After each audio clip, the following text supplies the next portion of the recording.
Welcome. This is a video based upon derivatives test number 4 solutions. Differentiate the function. So what am I going to do? And this is a quotient rule. So f prime x equals to quotient rule, the denominator square, 1 plus e power 2x whole square, 1 plus e power 2x, negative 2 e power 2x derivative is minus 4 e power 2x. 1 minus 2 e power 2x as it is, e power 2x derivative is 2 e power 2x.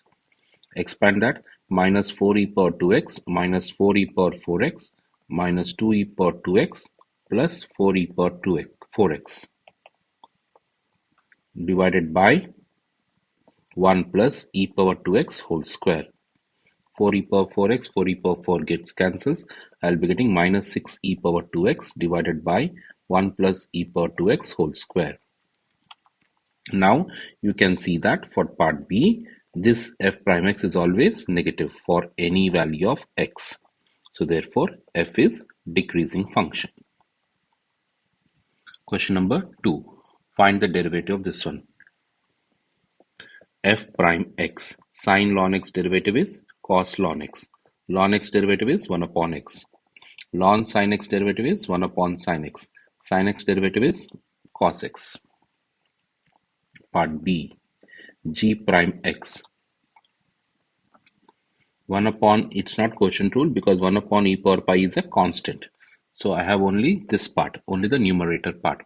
So we know that when so many times I told you root x derivative is 1 upon 2 root x. So 1 upon 2 root x power e plus e power x. Now chain rule, x power e derivative e times x power e minus 1 and e power x derivative is e power x. Part C, h prime x. This is basically when I want to write it out, this one, x power negative 2105 and this is a constant. So it becomes minus 2015 times x power minus 2016 plus 0. But it's not 0, it's not a constant over there.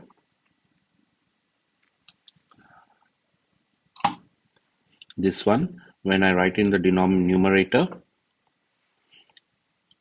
this becomes 2015 to the power of negative x. In that case, it will be 2015 to the power of negative x, then ln 2015 and negative x derivative is negative 1. So my final answer is minus 2015 x power negative 2016 minus 2015 to the power of negative x ln 2015. That's going to be the answer for part C. Now going to the part B. K of x equals to tan cube of 2x square plus 1. So part D, what is that? K of x. So k prime x.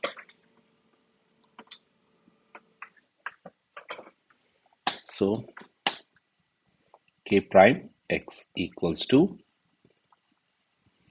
3 tan square 2x square plus 1 times tan derivative is secant square 2x square plus 1 and 2x square derivative is 4x. Question number 3. Show that from the first principles. So limit h approaches 0, f of x plus h minus f of x divided by h. That's going to be the first principles option.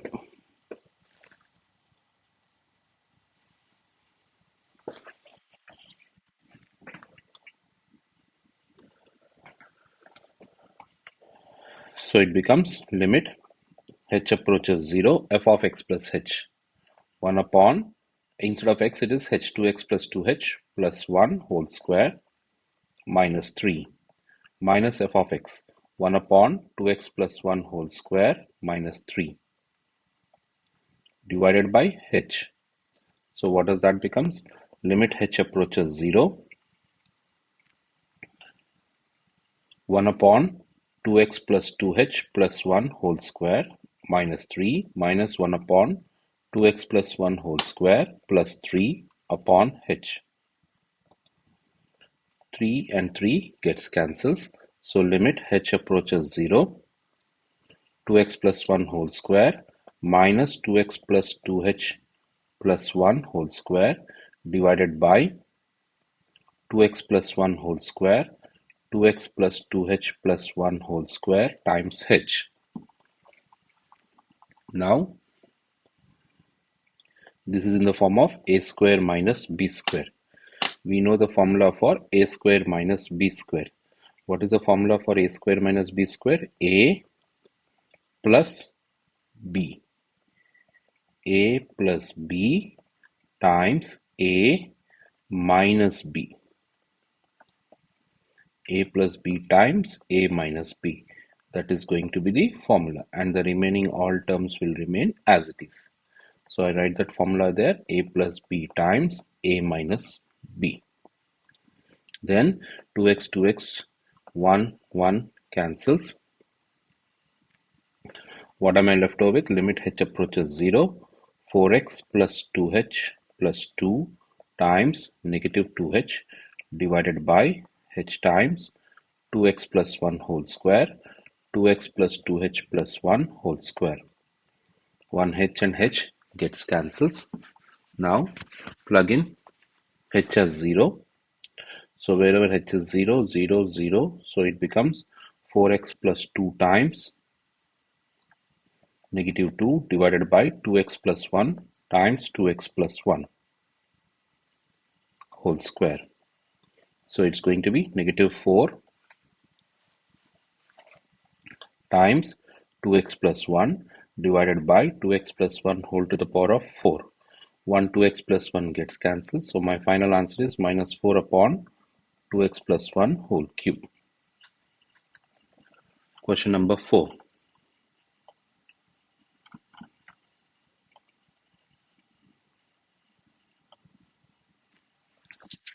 dy by dx for the functions x equals to 4, y equals to f of x divided by root x. So first one is dy by dx will be equals to, this is a quotient rule, so denominator square x, root x times f prime x minus f of x, root x derivative is 1 upon 2 root x.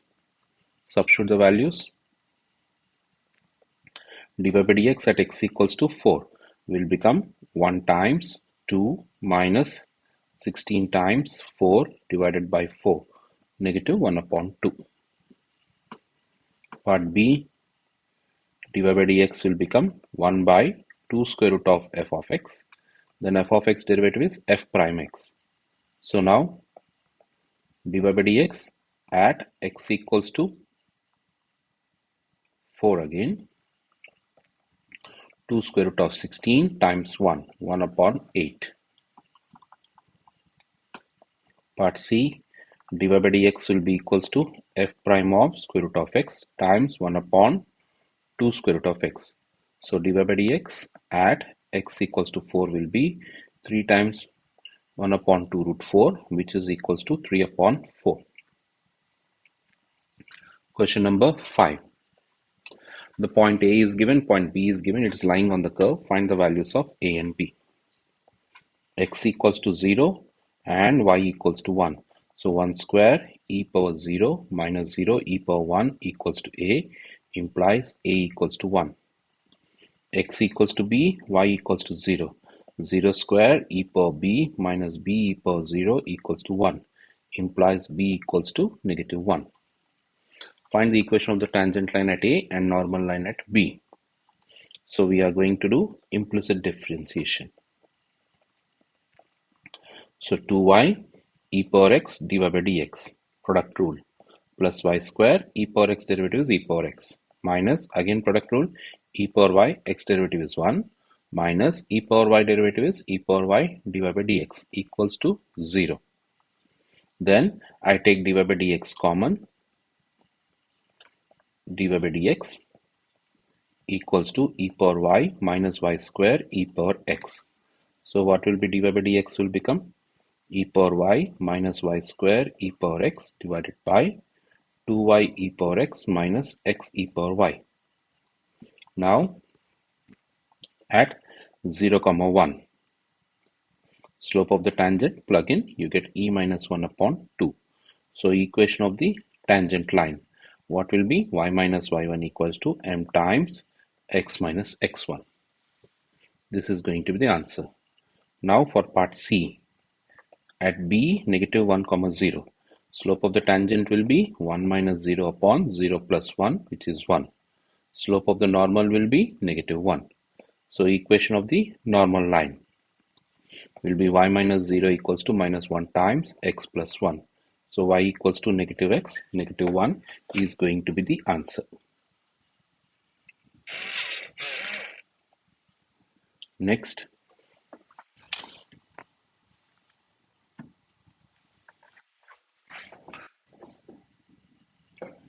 question number 6. Y equals to mx minus 48 is a tangent line. Find the values of mean. So there should be two relations. What are those two relations? Equal gradients, equal slopes, and equal functions. These are the two methods. So first one is gradient. What is that? Equal functions. So this is f of x and this is g of x. So f prime x should be equals to g prime x. F prime x is m, g prime x is 4x cubed. So m equals to 4x cubed. Next one is f of x should be equals to g of x. mx minus 48 equals to x power 4. So m is nothing but what? 4x cubed. So 4x cubed times x minus 48 equals to x power 4. 4x to the power of 4 minus 48 equals to x power 4. 3x to the power of 4 equals to 48. X power 4 equals to 16. X equals to plus or minus 2. So what is the value of m? 4 times plus or minus 2 whole cube, which is plus or minus 32. So m equals to either 32 or m equals to negative 32. Find the normal line at x equals to 0. So dy by dx equals to nothing but how much? 4x cubed. At x equals to 0, m slope of the tangent equals to 0. So slope of the normal will is 1 upon 0. Means it is going to be a vertical line. Vertical line means x equals to 0. Question number 7.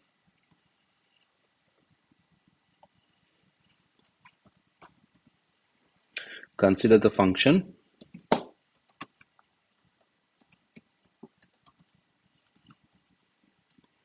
g of x, g double prime x exists. F of x is equal to g of e power 2x. Find f double prime x. So f prime x equals to g prime of e power 2x times e power 2x times 2, which is 2 e power 2x times g prime of e power 2x. Now f double prime x. So again product rule, 4 e power 2x times g prime e power 2x. Next time 2 e power 2x will remain as it is. G prime will become g double prime. E power 2x chain rule, e power 2x times 2. So this is u and this is v. So this is u prime, this is v. This is u and this entire thing is v prime.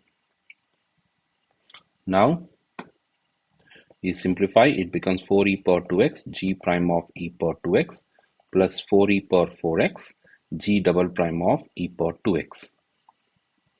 Now part B, g prime of 1 equals to 2, g double prime of 1 equals to 3. So f double prime of 0 is asked. 4 times 1 times g prime of 1 plus 4 times 1 times g double prime of 1.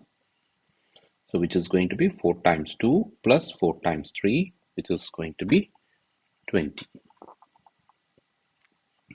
Question number 8. This is the function for graph for f prime x. Find the derivative, means the slope of this graph. Slope of this graph will become the f double prime x. Remember, slope of this graph. Now we can see that in this part slope is positive and becoming 0 over here, and in this part slope, it is a decreasing function, slope is negative and it becomes 0, and in this part slope, the function is increasing, so slope is positive, becomes 0, then again slope is positive and it keeps on increasing. So point A, B, C are my point of inflections. So this is one point of inflection, this is one point of inflection, and this is one point of inflection. Where the points of inflection are there, the second derivative is 0. So this is 0 over here, 0 over here, and 0 over here. Now in this part, first part, second part, third part, and fourth part, there are four parts. In the first part, it's increasing and it is positive and becomes 0. So this is a 1. And in the entire second part, it is negative and becomes 0. Negative and it becomes 0. And in the third part, it is positive and again becomes 0. And in the fourth part, it continues to remain as positive. That's going to be the shape of the curve. Now we have to draw f of x this time. So we know the points of inflections are at A, at B, and at C. Now coming to the first graph once again. First derivative is 0 over here and 0 over here. The first derivative is positive and it becomes negative and 0. Positive, 0, and negative. So this is going to be my maximum point. Over there, I will be getting it out a maximum point. Over here, I will be getting somewhere over here, I will be getting maximum point. Now, coming to this one, the first derivative is negative, 0, and positive. Negative, 0, and positive. So this is going to be my minimum point. This point somewhere over here, I'll be getting minimum point. Minimum point. So what is that? I have to draw the graph for this one now, joining all these points. So point of inflection, maximum, point of inflection, again minimum, and point of inflection, and so on. So this is going to be the approximate shape of the graph. Question number 9.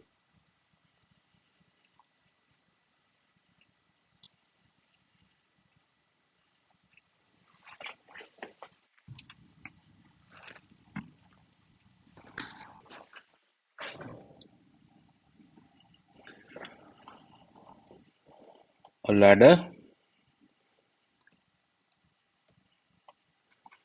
ladder of length 10 meters is on the horizontal ground. So there is a ladder on the horizontal ground. 10 meters. Now this is x, this is y, and this is theta. It is moved at a rate of 0.5 meters per second. dx upon dt equals to 0.5. The speed of the descent. So what is dy by dt? When the ladder is 4 meters away. So x equals to 4. It's a Pythagoras theorem. X square plus y square equals to 10 square. Equals to 10 square. Differentiate 2x divided by dx upon dt plus 2y divided by upon dt equals to 0. So x dx upon dt plus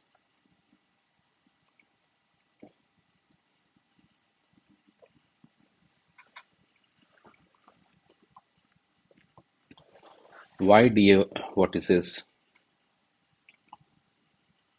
Y dy upon dt equals to 0. Now substitute x value is 4, dy by dt value, dx upon dt value is 0.5 plus y value, we don't know the y value. So how do I find it out, the y value? 4 square plus 10 square or y square equals to 10 square. So y square equals to 100 minus 16. So y value is going to be square root of 100 minus 16, which is nothing but what? 84. dy by dt equals to 0. So what will be dy by dt will become minus 4 times 0.5 is 2 divided by square root of 84. So minus 2 upon 2 root 21. So which is minus 1 upon root 21 meters per second. So it is descending. So therefore it is minus. The rate change of the angle when the triangle is isosceles. So d theta by dt he has given it as asking us to find. So we know cos theta equals to x upon 10. So x equals to 10 cos theta. X equals to 10 cos theta. So dx upon dt equals to minus 10 sin theta d theta by dt. So it implies d theta by dt equals to minus 1 upon 10 sin theta.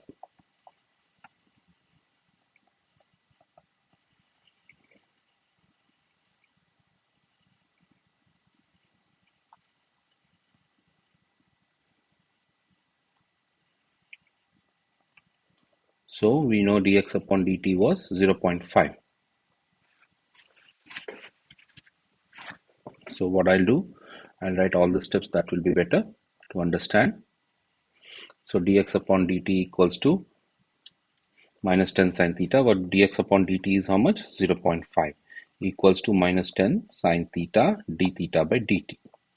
So from here d theta by dt equals to 0.5 divided by negative 10 sin theta, so which is negative 1 upon 20 sin theta.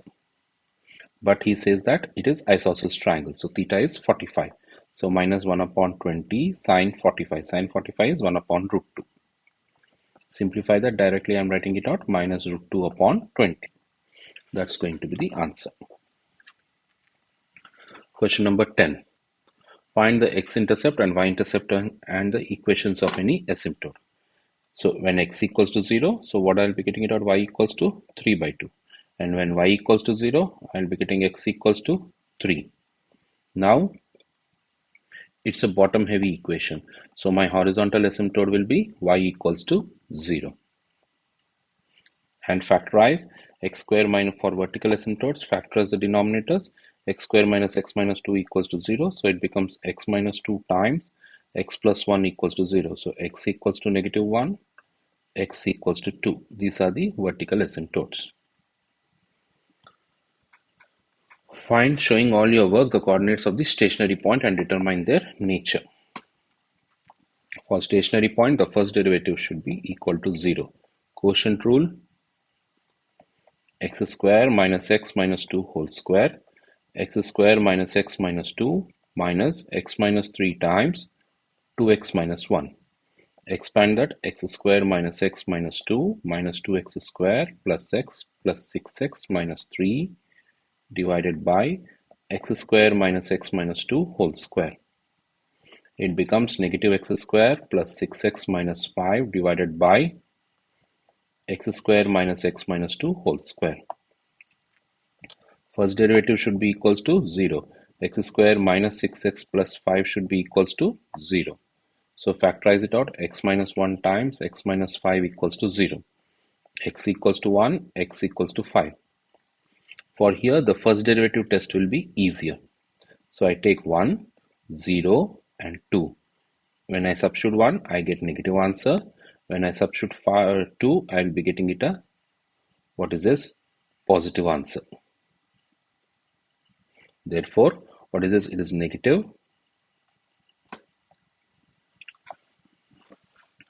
negative, 0 and positive.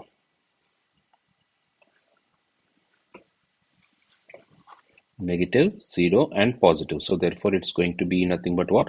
A minimum point at x equals to 1. Then at 5, it will be 0. I take 4 and I take 6. When I take 4, it is positive. When I take 6, it is negative. So positive, 0 and negative. So it is going to be nothing but what? Maximum at x equals to 5. So substitute x equals to 1, we get y equals to 1. Substitute x equals to 5, we get y equals to 1 upon 9.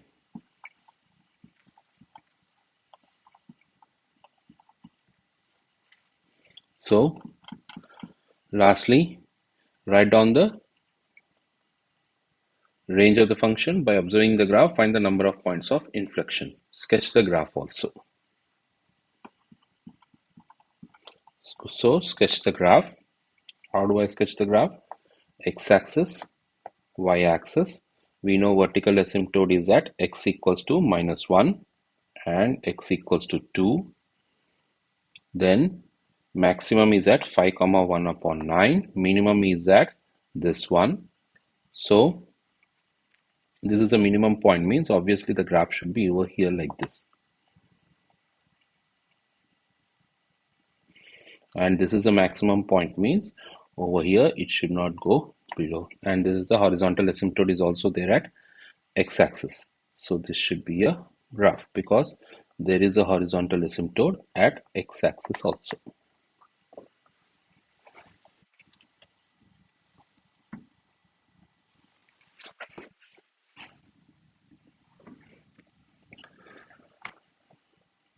Now part, that's a sketch of the graph. Part D, write down the range of the function, find the points of number of inflection, range of the function.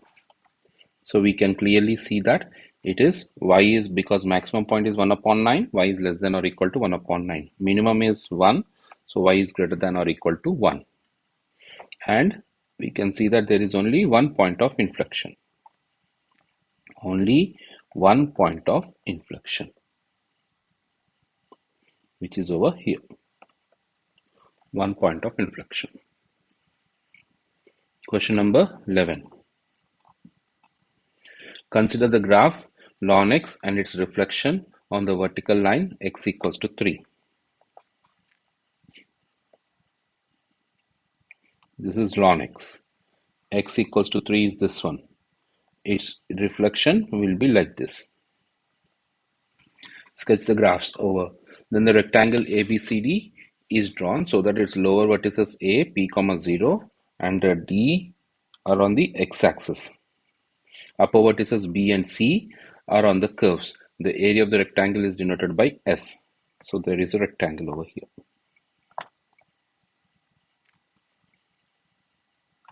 This is P, this is 1, we know this is 3, and we know this is 5. So, and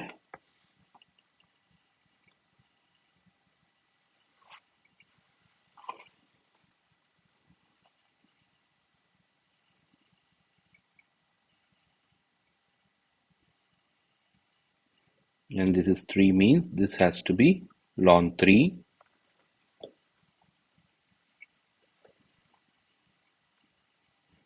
Then this distance is 2, means this distance also has to be 2. That's why this is 5.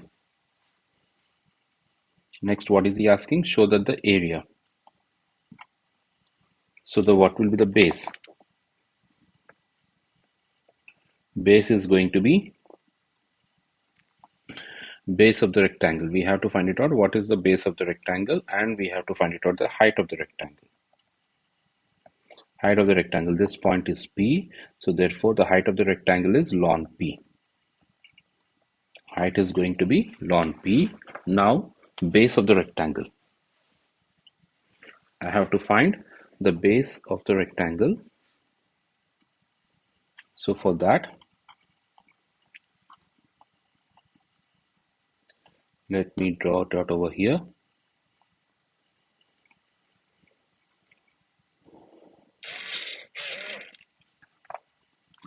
X equals to 6. I am drawing a line over here, x equals to 6. I extend this point.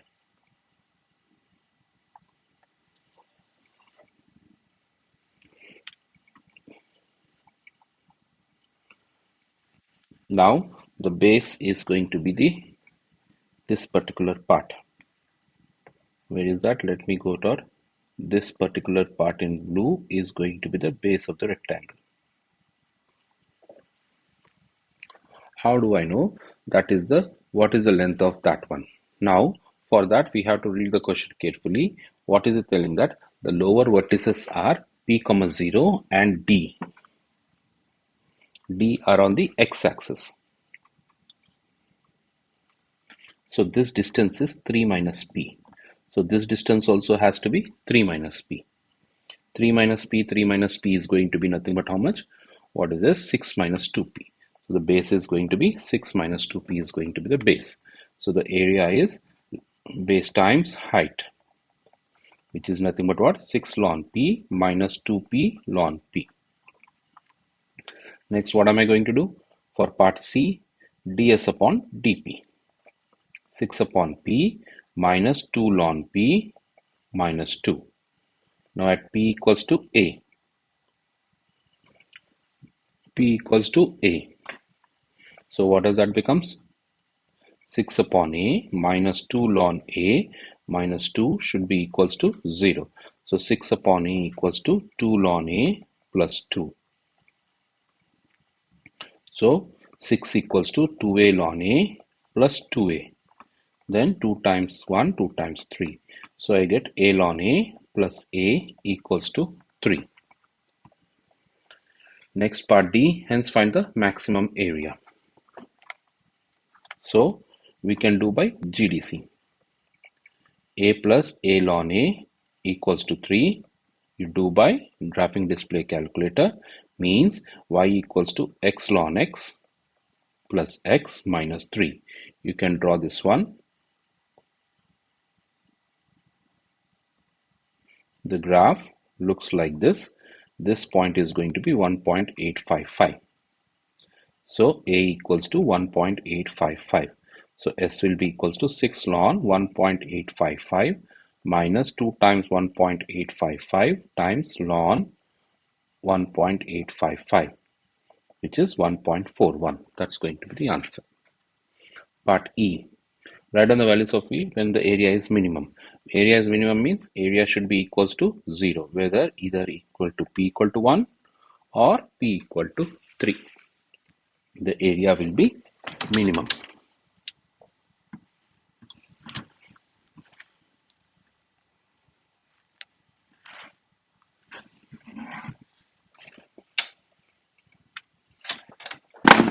Now coming to question number 12.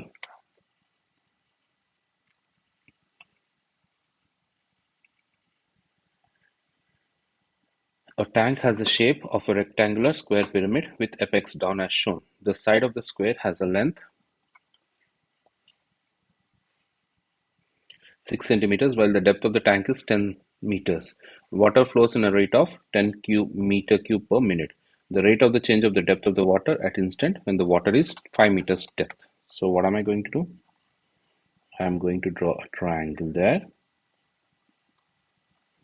This is 6. This is x. This is 10. This is height h. Now dV by dt. Water is flowing at 10 meter cube per second. What is the height? dH upon dt equals to question mark. Volume equals to 1 upon 3 times base times height. Base area. Base area. So 1 upon 3 base area is a square. Therefore x square times height. Now these two triangles. There are two triangles. You can see that those two triangles are similar. The blue color triangle and the main triangle are similar. So whenever they are similar, ratio of their heights are sides are same. Base upon base, x upon 6 should be equals to height upon height, h upon 10. X equals to 6h upon 10, which is 3 upon 5h. So plug in that one. Volume equals to 1 upon 3, 3 upon 5h whole square times height. Because I want only height, so everything should be written in the form of height. So volume equals to 3 upon 25 h cube. Now I'll be finding dV by dt equals to 9 upon 25 h square dH upon dt. So substitute the values. 10 equals to 9 upon 25 h square dH upon dt. So dH upon dt equals to 250 upon 9 h square. H equals to 5. So dH upon dt equals to 250 divided by 9 times 5 square, which is 10 upon 9 meters per minute. Given that the tank is empty at the beginning, find the rate change of the depth after 90 seconds. 90 seconds means because it is minutes, So convert into 1.5 minutes. Volume will be 10 times 1.5 because it is 10 meter cube per minute. So 15 is going to be the volume. So volume we know 3 upon 25 h cube. So 15 equals to 3 upon 25 h cube. H cube equals to 125. So height will be 5. Now I want dH upon dt. So this is a formula for dH upon dt, the same thing. So dH upon dt equals to same again 250 divided by 9 times 5 square, which is same 10 upon 9. The same answer 10 upon 9. So after 90 seconds, find the volume. From that volume, find the height. Then again use the formula for dH upon dt. You should be getting it out. dH upon dt is 10 upon 9. Question number 13. By using the product rule for two functions, show that for three functions it holds good. So I'll take fg as one function and h as another function. So fgh prime is fg prime times h plus fg times h prime. Now again fg prime can be written as f prime g plus gf g prime f times h plus fgh prime. Expand this one f prime gh plus g prime fh plus fgh prime. Hence find the derivative of x cube e power x tan x. F prime x equals to, first time find the derivative of x cube. Keep other two as it is. Next time find the derivative of e power x, which is e power x. And lastly, find the derivative of tan x. So you can see first time I found derivative here, derivative here, derivative here. 3 times 3 different functions. Show by mathematical induction the function n is greater than or equal to 2 holds good. So for n equals to 2, we should start. It is true. Why it is true? Since f1 f2 whole prime will be equal to f1 prime times f2 plus f1 times f2 prime, which is nothing but our product rule. Now we assume it is true for n equals to k.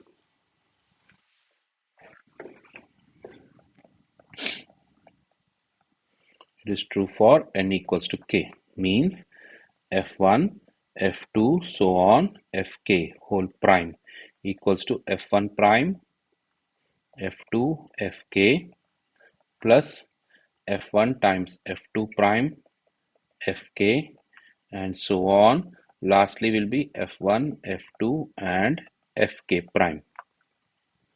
Now we need to prove it is true for n equals to k plus 1, means f1 f2 fk plus 1 whole prime should be equals to f1 prime f2 fk plus 1 plus f1 f2 prime fk plus 1 plus and so on plus f1 f2 fk plus 1 prime.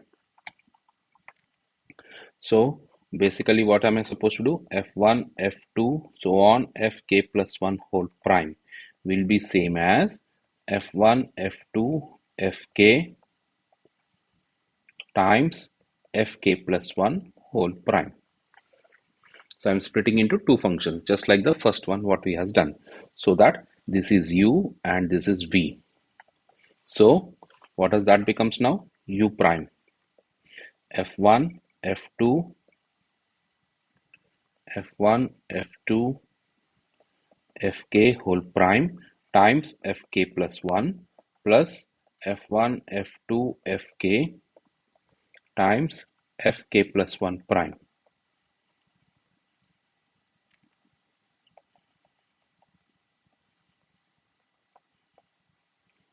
Now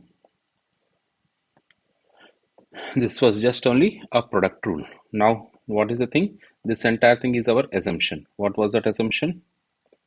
F1 prime, F2, Fk plus F1, F2 prime, Fk plus and so on plus F1, F2, Fk prime times Fk plus 1 plus F1, F2, Fk, F prime, k plus 1. Now expand this one. When I try to multiply this Fk plus 1 with everything, it should be becoming multiplying with Fk plus 1 everything. So F prime, F2, Fk plus 1. Then F1, F2 prime, Fk plus 1. And F1, F2, Fk prime, Fk plus 1. And F1, F2, Fk, so on,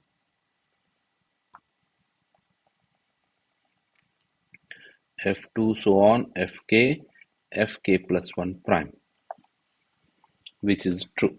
Therefore,